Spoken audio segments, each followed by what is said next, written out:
नमस्कार। दोस्तों, मैं सतवीर सिंह अपने यूट्यूब के भारत लिंक ग्लोबल चैनल पर लंदन से आपका स्वागत करता हूँ। दोस्तों, जो मैंने कल की वीडियो बनाई थी ना संदीप लाठर जी के ऊपर, तो उसमें एक सवाल आया, हालाँकि सवाल तो बहुत से आए, लेकिन एक सवाल था वो मुझे लगता है कि वो ज़्यादा इम्पोर्टेंट था। और वो ये सवाल भेजा है हमारे एक सब्सक्राइबर है भूप सिंह शास्त्री जी। अब भूप सिंह शास्त्री जी ने सवाल तो भेजा है, लेकिन मैं थोड़ा एक दोस्तों अनुरोध करना चाहूँगा कि जो भी मेरे से सवाल पूछना चाहे, वो एक बार कम से कम एक तो अपना ओरिजिनल नाम बता दें, क्योंकि कई बार ऐसा होता है आईडी किसी और के नाम से होती है और आदमी जो सवाल पूछने वाला है वो किसी और से, हालाँकि ये भूप सिंह शास्त्री जी है, ये तो इनके अपने नाम से आईडी है। और वो अपनी जगह का भी नाम बता दें, तो मैं उस सवाल का जिसने पूछा है उसका नाम और जगह का नाम बता सकूँ, ताकि उसको भी थोड़ा-सा ये फ़ील हो कि हाँ, ये मेरे ही सवाल का जवाब है। तो ख़ैर दोस्तों, अब बात करते हैं हमें उसके सवाल की। तो भूप सिंह शास्त्री जी ने सवाल ये पूछा है कि क्या संदीप लाठर जी को एक्स ग्रेशिया के आधार पर उसके परिवार को फैमिली पेंशन मिलेगी या नहीं मिलेगी?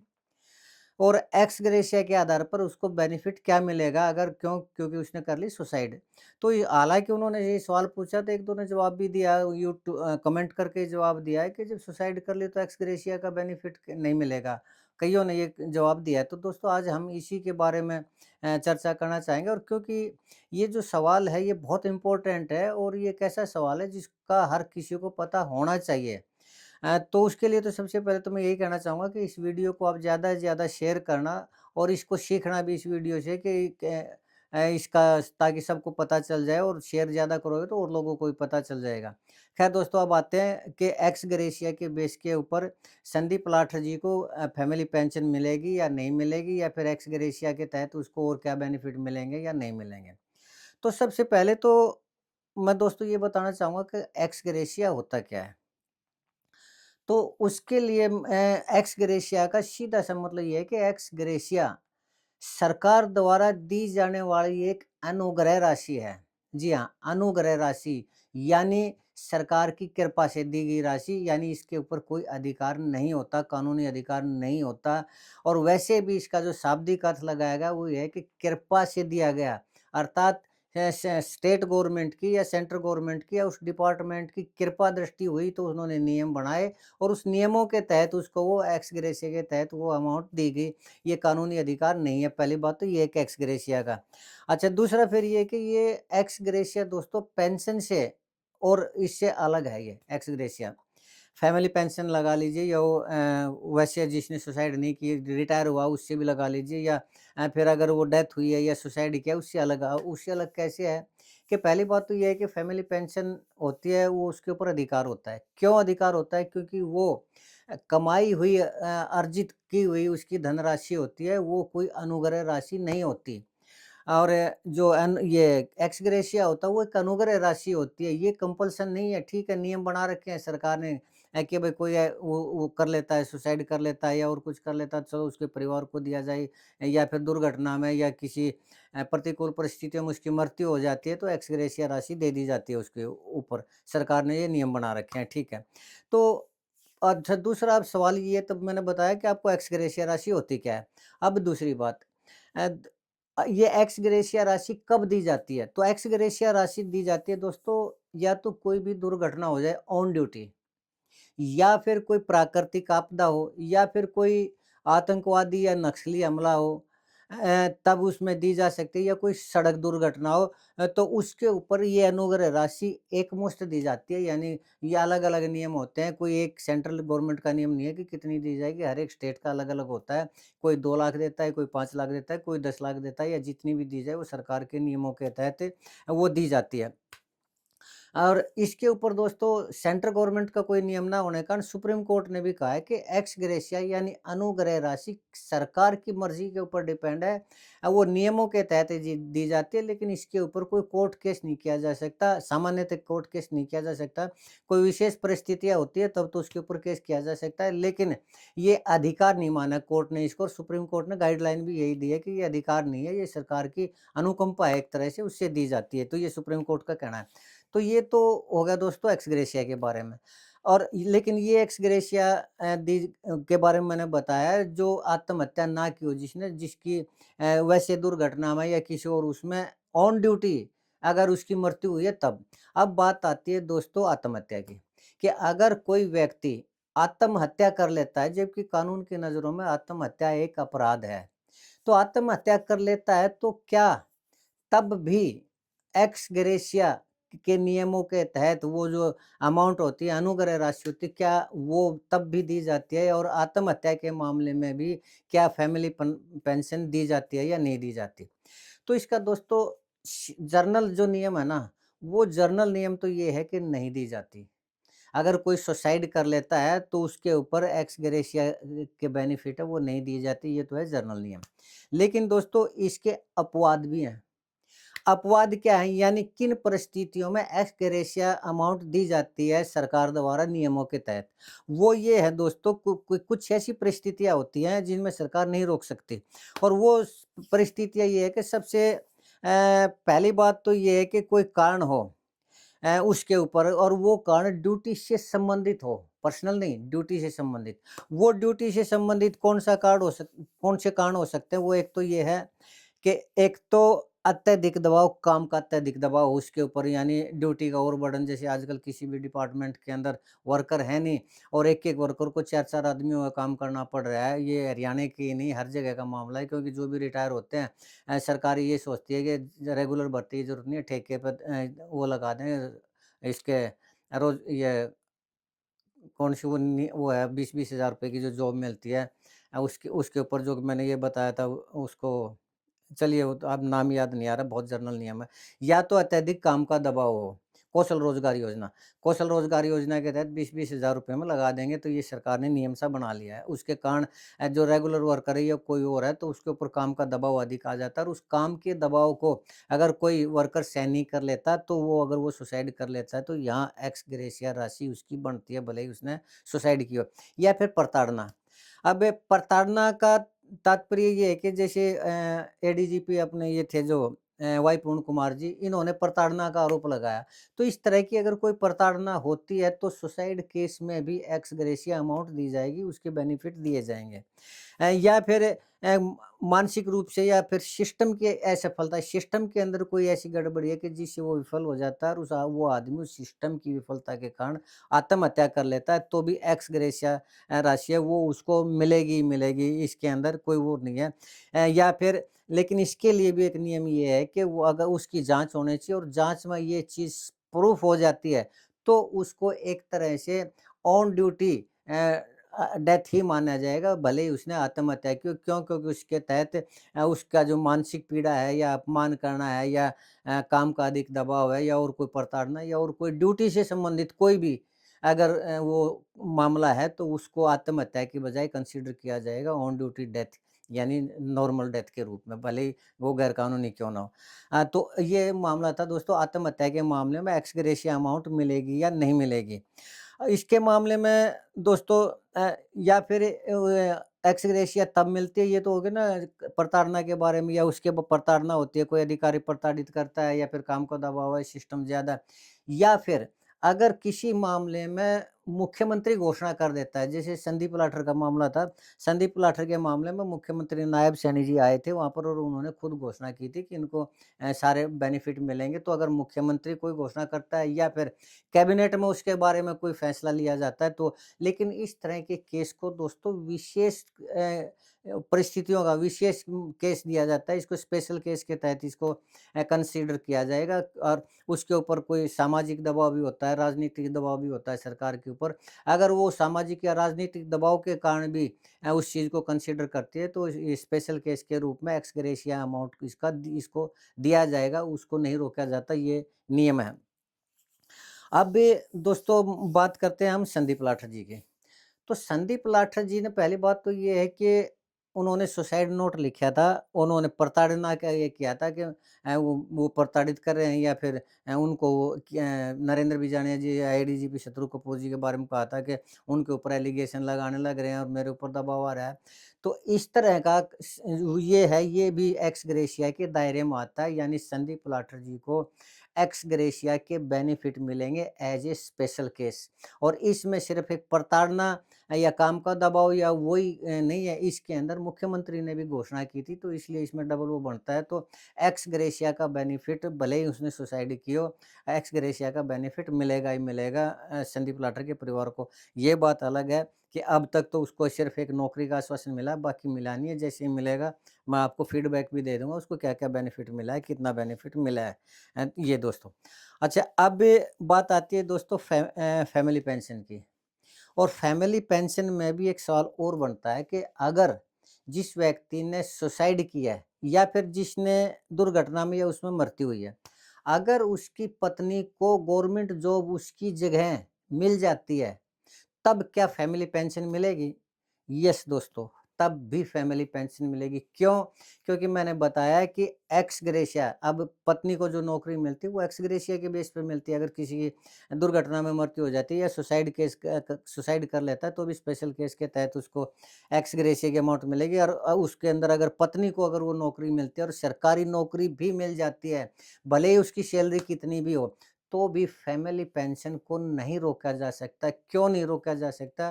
क्योंकि फैमिली पेंशन उस अधिकारी द्वारा, उस मृतक द्वारा कमाई हुई सेवा के बदले में कमाई हुई पेंशन है वो। उसके कोई एहसान नहीं है, सरकार कोई एहसान नहीं कर रही है इस पेंशन के ऊपर, फैमिली पेंशन के ऊपर उसका अधिकार बनता है। और वो अगर सरकार उसमें आनाकानी करती है तो कोर्ट में जा सकता है, और कोर्ट उसको कर्मचारी का अधिकार मानती है, उसको एक्स ग्रेशिया से लिंक नहीं करती कोर्ट। तो वो उसको फैमिली पेंशन मिलेगी मिलेगी। ये अब फैमिली पेंशन के नियम है, ये अलग-अलग होता है, वो 30 से लेके 50% तक फैमिली पेंशन मिल जाती है परिवार को। क्यों? क्योंकि वो परिवार के गुज़ारे के लिए होता है एक तरह से, उसमें पत्नी को नौकरी मिलती है, ये तो उससे उसका संबंध नहीं है दोस्तों, ये मामला है। तो ये मामला तो था एक्स ग्रेशिया का और फैमिली पेंशन का, चाहे सुसाइड किया हो या फिर उसकी मृत्यु हुई हो किसी भी कारणवश ऑन ड्यूटी। ये ऑन ड्यूटी डेथ के ऊपर है दोस्तों। अच्छा, अब बात आती है जनरल नियम की। तो ये एक ऐसी समस्या है दोस्तों कि जो हर किसी से संबंधित है। अभी जैसे मैं भूप सिंह शास्त्री जी के बारे में कह रहा था, तो भूप सिंह शास्त्री जी ने एक केस और बताया था। कोई सिरसा के अंदर किसी जेल वार्डन ने सुसाइड कर लिया था। तो ऐसे मामले अक्सर होते रहते हैं, और जिसमें परिवार की आर्थिक स्थिति कमज़ोर होती है या फिर परिवार को जानकारी नहीं होती, कानूनों की जानकारी नहीं होती, तो फिर उनके लिए भी ये जानकारी ज़रूरी है कि उनको एक्स ग्रेशिया के बेनिफिट या फैमिली पेंशन उनको मिलेगी, तो कैसे मिलेगी?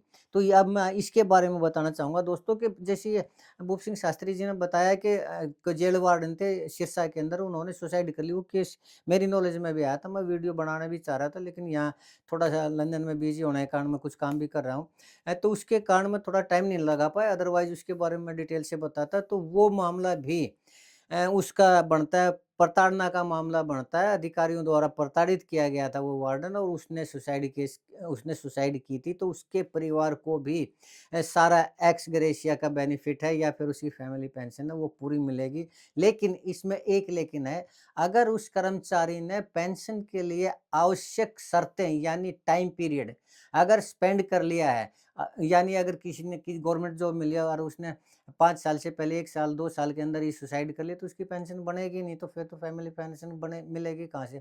लेकिन अगर उसने जो टेन्योर है, जो टाइम है, अगर उसने वो पूरा कर लिया है, तो उस फैमिली पेंशन के ऊपर उसके परिवार का अधिकार होगा ही होगा। अगर ये वार्डन वाली बात भी है कि अगर उसने वो टाइम पूरा कर लिया है, तो उसके परिवार को भी फैमिली पेंशन मिलेगी, एक्स ग्रेशिया के तहत जो बेनिफिट है वो मिलेंगे, जो ग्रेच्युइटी वगैरह या जो कुछ भी है, वो मिलेंगे। क्यों? क्योंकि उस सारा का सारा मामला प्रताड़ना का है उसका। अब जनरल बात मैंने बताया था कि अगर इस तरह का मामला सरकार ना नुकर करती है या फिर परिवार को पता नहीं होता, तो उसको परिवार को क्या करना चाहिए कि वो उस व्यक्ति को जो किसी दुर्भाग्य से वो चला गया छोड़ के, चाहे सुसाइड कर लिया, कुछ भी हुआ, तो उस परिवार को क्या करना चाहिए दोस्तों कि उसको ग्रेशिया का बेनिफिट मिले। तो सबसे पहले दोस्तों उसको ये करना चाहिए, मैं बता दूं आपको कि स्टेप 1 में तो ये है कि उसने जो सुसाइड किया है उसको ऑन ड्यूटी डेथ से लिंक करना, साबित करना पड़ेगा कि इसकी ये जो ऑन ड्यूटी डेथ हुई है, और वो ऑन ड्यूटी डेथ कौन-सी होती है, भले ही उसने सुसाइड की हो। तो मैंने ये भी अभी बताया था कि कोई प्रताड़ना की हुई हो, उसके ऊपर काम का दबाव हो, सिस्टम की फेलियर हो, या फिर और कोई काम से संबंधित कारण उसने आत्महत्या की है, तो वो ऑन ड्यूटी डेथ ही मानी जाएगी। स्पेशल केस के रूप में वो आत्महत्या नहीं मानी जाएगी। तो उसके लिए वो जो वार्डन है, उसके परिवार को चाहिए कि वो इस चीज़ को सिद्ध करे कि ऑन ड्यूटी उसने ये सुसाइड किया, वो ड्यूटी के कारण किया, तो उसको मिलेगी। तो उसके लिए उसको करना क्या चाहिए? उसके लिए सबसे पहले तो ज़रूरी कागज़ात होने चाहिए। वो ज़रूरी कागज़ात कौन से होते हैं, मैं आपको बताऊँ कि वो इस तरह के परिवार, चाहे कोई भी परिवार हो, इस तरह के परिवार को वो क्या करना चाहिए? सबसे पहले तो विभागीय जाँच की माँग करनी चाहिए उस परिवार को। क्यों? क्योंकि विभागीय जाँच की माँग होगी, तो उससे वो उससे लिंक हो जाएगा कि इस आदमी की प्रताड़ना की जाती है, या काम के दबाव के कारण, या सिस्टम के फेलियर के कारण, या अपमान के कारण, या और किसी वजह से इसने जो सुसाइड की है वो काम की वजह से की है, तो उसको विभागीय जाँच में वो चीज़ सामने आ जाती है।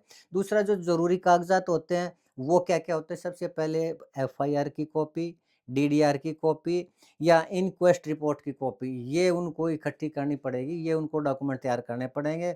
और दूसरी है पीएम रिपोर्ट, यानी पोस्टमार्टम रिपोर्ट। जो भी व्यक्ति सुसाइड करता है या उसकी डेथ होती है, तो सुसाइड करने वाले का भी पोस्टमार्टम होता है, तो उस पोस्टमार्टम की रिपोर्ट अपने पास वो ज़रूर हासिल करें, और मृत्यु प्रमाण पत्र उसका हासिल करें, और उसका सर्विस रिकॉर्ड लें। सर्विस रिकॉर्ड के अलावा ड्यूटी चार्ट के साथ पोस्टिंग रिकॉर्ड की, उसकी यहाँ पर इस टाइम पोस्टिंग थी या नहीं थी, वो सारा रिकॉर्ड उनको कलेक्ट करना होगा। ये तो है मेन डॉक्यूमेंट। अब कुछ सपोर्टिंग डॉक्यूमेंट भी होते हैं, उस परिवार को वो सपोर्टिंग डॉक्यूमेंट भी इकट्ठे कर लेने चाहिए, ताकि कोर्ट में केस उसका पुख्ता हो सके। और वो क्या-क्या हैं? एक तो सुसाइड नोट, जैसे संदीप लाठर जी ने सुसाइड नोट लिखा था, तो ऐसे अक्सर जो सुसाइड कर लेते, तो वो अपना सुसाइड नोट ज़रूर कर लेते, या चाहे तो वो सुसाइड नोट हो, या ऑडियो हो, या फिर वो वीडियो बना के कहता है उसमें हो, या फिर अगर वो व्हाट्सएप चैट पे भी अपने परिवार को, या किसी दोस्त को, या किसी रिश्तेदार को इस चीज़ की जानकारी देता है, तो वो भी प्रूफ होता है। या कोई मैसेज होता है, तो वो मैसेज भी उसका प्रूफ होता है, वो मैसेज को भी कलेक्ट करें। या फिर अगर वो अपने परिवार को कुछ भी सुसाइड नोट नहीं करता, ऑडियो रिकॉर्डिंग नहीं करता, व्हाट्सएप चैट नहीं करता, कुछ भी नहीं करता, लेकिन वो अपने परिवार को बताता है कि मुझे ये परेशानी है, और इस कारण मुझे लगता है कि मुझे मरना पड़ेगा, तो वो उस परिवार की गवाही एफ़िडेविट के रूप में भी मान्य है, इस चीज़ के लिए। तो वो परिवार जिन-जिन के सामने उस व्यक्ति ने, आत्महत्या करने वाले व्यक्ति ने कही है, तो वो भी एफ़िडेविट दें, कोर्ट से एफ़िडेविट लेकर, और वो उसमें लगेगा, तो उसकी भी ज़रूरत पड़ेगी, और उसको विटनेस माना जाता है दोस्तों। तो ये ऐसे डॉक्यूमेंट है जो किसी भी व्यक्ति को, जो अनजानपने में जो ये सोच लेते हैं, क्या उसने तो आत्महत्या कर ली, और एक आधा जो डिपार्टमेंट का कहता है कि आत्महत्या का क्या मिलता है, यो फिर जिसको कानून की जानकारी होती नहीं, पड़ोसी या रिश्तेदारियों, और वो कुछ कह लेते हैं कि इसने तो सुसाइड कर लिया, अब सुसाइड में तो कुछ मिलता नहीं है, ऐसा नहीं है, बिल्कुल भी नहीं है। तो जिस व्यक्ति ने आत्महत्या की है, तो उसके परिवार को एक तो सबसे बड़ा धक्का ये लगता है कि परिवार का आदमी चला गया। और फिर आज के दिन दोस्तों, आर्थिक सहारा हर परिवार के लिए बहुत बड़ा सहारा होता है।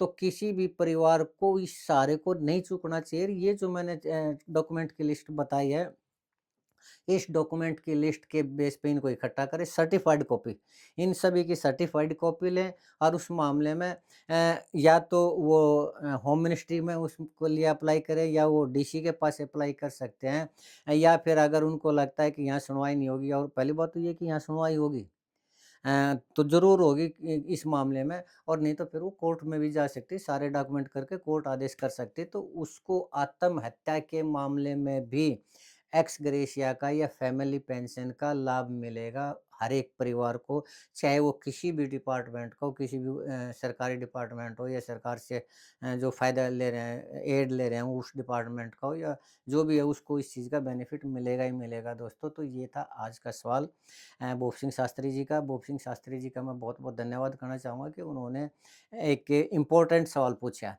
और अगर आपके पास भी कोई भी इम्पोर्टेंट सवाल है, तो जितनी भी मेरे को जानकारी है, मैं उसका प्रयास करूँगा आपको सही-सही उसका, कानून की नज़रों में जो है, वैसे नहीं अपनी तरफ से फेंकने वाले नहीं, जो कानून क्या कहता है उसके बारे में, मैं उसके बारे में बताना चाहूँगा, ताकि आपकी जानकारी भी बढ़े, और आप अपडेट भी रहें इस चीज़ से। तो आज के लिए इतना ही दोस्तों। आपने ये मेरा वीडियो देखा, इसके लिए आपका बहुत-बहुत धन्यवाद। इसके लिए मैं एक चीज़ सिर्फ़ कहना चाहूँगा कि इस वीडियो को ज़्यादा से ज़्यादा शेयर करें दोस्तों, ताकि ये काम की चीज़ें हर एक आदमी तक पहुँच सकें, और ये पता नहीं होता कि किस परिवार में कब कोई हादसा हो जाए, तो कम से कम उसको जानकारी होगी। तो अगर उसकी किसी रिश्तेदारी में, उसके किसी गाँव के अंदर, किसी मित्र के उसके में अगर इस तरह का हादसा हो जाता है, तो कम से कम वो उसको बता सकता है कि एक्स ग्रेशिया का कैसे बेनिफिट मिल सकता है। तो ये बहुत काम की जानकारी, तो वीडियो को ज़्यादा से ज़्यादा शेयर करें दोस्तों। आज के लिए इतना ही। अब चलते-चलते एक निवेदन और करना चाहूँगा कि आप मेरे इस चैनल को सब्सक्राइब ज़रूर करें, ताकि मैं इसी तरह की वीडियो आपके सामने लाता रहूँ, इसी तरह की जानकारी आपको देता रहूँ। और आपका कोई भी सवाल है, तो उस सवाल को ज़रूर पूछिए। और लेकिन उसमें अपना अगर आप नाम और जगह का नाम भी बताएँगे, तो वो एक अच्छा ही रहेगा, ताकि आपको ये पता चले कि सवाल आपने पूछा था। कई बार जो आईडी होती है वो किसी और नाम से होती है, और जो सवाल करने वाला या कमेंट करने वाला कोई और होता है। जैसे मैं एक उदाहरण बताऊँ, एक आजकल एक झगड़ा चल रहा है दक्षिण हरियाणा में, सिविल हॉस्पिटल 200 बेड का एक हॉस्पिटल, उसके बारे में। और वो जो झगड़ा मेन था, वो भगवानपुर के एक सरपंच होते हैं, पर सरपंच प्रतिनिधि अनिल जी।